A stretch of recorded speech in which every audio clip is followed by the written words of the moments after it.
This channel is supported by Truefire. Truefire is an online library of You can get the Truefire All Access Pass for as cheap as they ever do it, the $99 thing. So just jump and do that if you're looking for the best price that you can get Truefire All Access for. It's so easy to just kind of think, right, just buy the guitar, and maybe it'd be easier if I just did instead of making a video about not buying a guitar. But I think for me, my own personal journey has been about trying to have less guitars. I got to this stage where I had like maybe 20 guitars, maybe 4 of them were the ones that I felt something about. And I think, I don't know if any of you guys get in, I guess I'm in a weird situation where companies send me bits of gear to test, or where I buy bits of gear specifically to test them for the channel or review or demo, whatever the words might be. But you end up with, you know, things that you may be demoed for 1 video, 2 videos. You know, equally like the Fender stuff that I really thought was interesting to try, but guitars that actually for me I have no real interest in playing beyond, you know, a couple of videos. You know, I've got great strats, or a great strat, or a couple of great strats if I need them.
And then you think about, like, I had this sort of sitting in a shipping container, which is yet to be turned into a fully fledged guitar, but like it just feels a bit wasteful. So I was reading some Andy Timmons stuff, and it really kind of jogged me on this. So obviously Andy at a different level in terms of involvement with gear, but also someone who's out there buying guitars as well. Like, he's bought a 65 Strat on eBay, he bought a 63 Strat. Andy, in an interview with Larry DiMarzio, said, "I've been in this home 28 years now, so that's, you know, some considerable time, and things tend to accumulate. And I'm a bit of a pack rat, but I'm actually having a garage sale soon." That's how you guys say it, right? Garage? I say garage. Gonna let me bring a pile of stuff over and just try to purge these things that aren't staying. But there's plenty of stuff strewn around. Yeah, time to let go of some stuff, you know. There's just comes a point where it's like, what am I doing? And it was starting to just kind of inhibit instead of encourage, you know. It's just too much crap. And again, it's a blessing, it's a total blessing for sure, but it's time to let it go. Let others enjoy it. Whoever can use this stuff, it might mean something to them, and then I can just get on with the select things that I really need to use, you know, and just use them. Using them more is the idea, and this is something totally that I feel like is in keeping with Keith at 5 Watt World. And yeah, for me as well. So I'm going to be playing a guitar that I was really, really tempted to buy, but looking around at the boxes that are still here, even though I've had like a major sell-off, I still feel like it would be super easy for there to be like this gear creep, where it's things that maybe are amazing or really, really good, but at the same time trying to be better about just, you know, I don't need all of this stuff. So yeah, like Andy Timmons has said there, it might mean something to someone else. So there's something about this idea of someone else having that piece of gear and it being something that they treasure instead, that I really like that idea.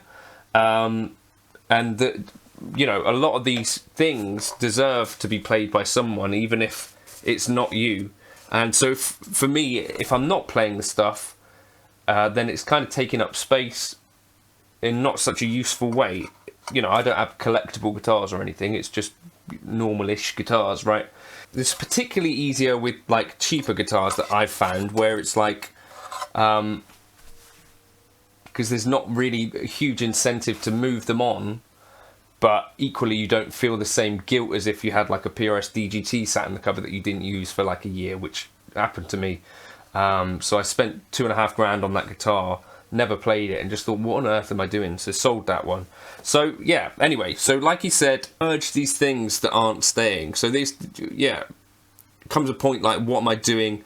And gear starts to inhibit instead of encourage. You know, where you're walking, I don't know, maybe some of you guys don't have this, but I certainly experience it myself, and it's just one of those things where you kind of walk into a room and it's like, actually this is not that well planned, versus like if you look at Andy Timmons' practice space.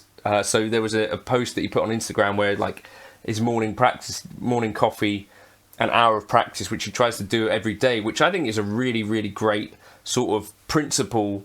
If you can fit that in, or any amount of time to your day, I think that's another thing that we could take from Andy Timmons. Like, Andy Timmons is now, you know, a veteran of the game, but still making time to try and like sit with your instrument and play and sort of get into that a little bit of meditative space.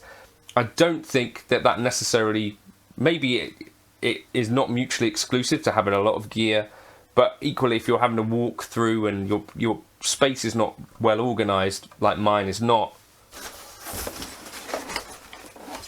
then yeah, there's these other things to contend with. Another thing that kind of got me thinking about this one was that Larry DiMarzio had said to Andy, you know, like, I've got like an attic full of parts of guitars that I've never done anything with, and it's kind of like, yeah, if this is just sat in in storage, then I should maybe make use of it. It's like a quite light ash body. I've actually already got in touch with Monty's about we're going to put in a set of retrowind pickups into this one. So I don't know if that's, it just feels wasteful, doesn't it, to me, to have like some parts of guitars that could potentially be a guitar, in the same way that it feels to me like a little bit like, well, if I'm not playing these guitars that sit in a cupboard like very regularly at all, that's the same kind of feeling for me, where it's like there's kind of the potential there that someone would really enjoy this guitar.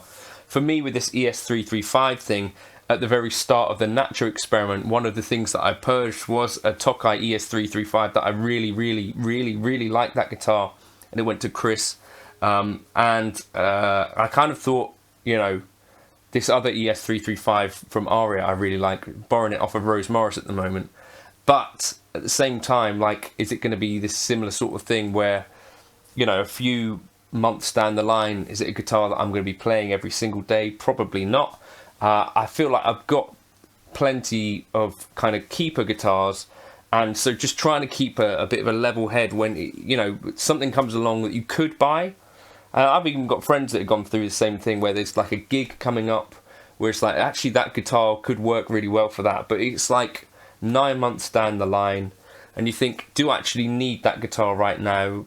Balancing some of these feelings that I think that each of us get, like that gas. And I think if you can hold off for like a day, most of that feeling seems to sort of start to slide away, like fighting that impulse thing. And most of the time that tends to work out. There's one time that didn't necessarily work out in my favour, and I still sort of have a few regrets about it, where there was a Nacho guitar, 2017, like a year before Jake's, very similar specs, same neck shape and stuff, and I hesitated on that one, and it was kind of gone then. And that is one little kind of regret that I have. But aside from that, there's most guitars, even the ones that I've sold that I really love, like that Tokai ES335, I kind of like the idea that someone else out there is actually playing it more than I would, and that to me also brings me like a little bit of joy, rather than it just being in my house, like getting in the way.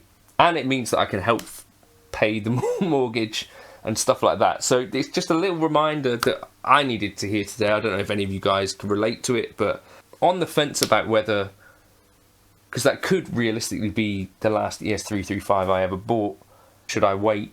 Is it needed right now, or should I just stay on this kind of trying to pare things back? I think that's the path that I'm still on, where it's like I've got my, like I made that video, like it'd be really easy for me to decide just 3 guitars to keep.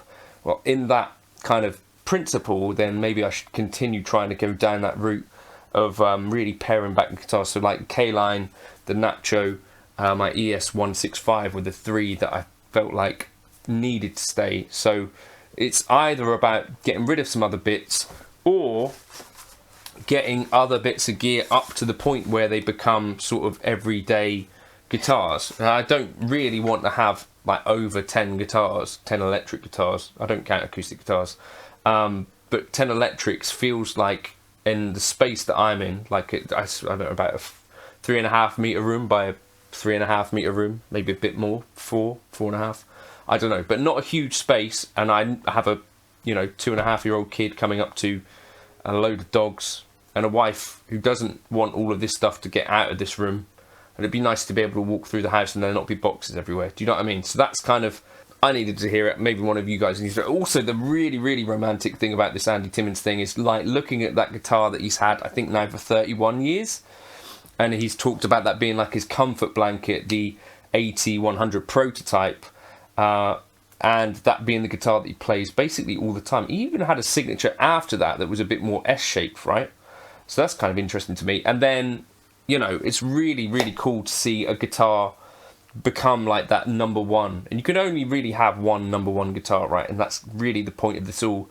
A guitar like that has been refretted apparently now like 8 times. I think that's kind of the beautiful aim with having less guitars, is that you can have, fewer guitars that you have a really great bond with. I think that for me is the goal that I'm on right now. And so I just need to remember that and maybe remember it.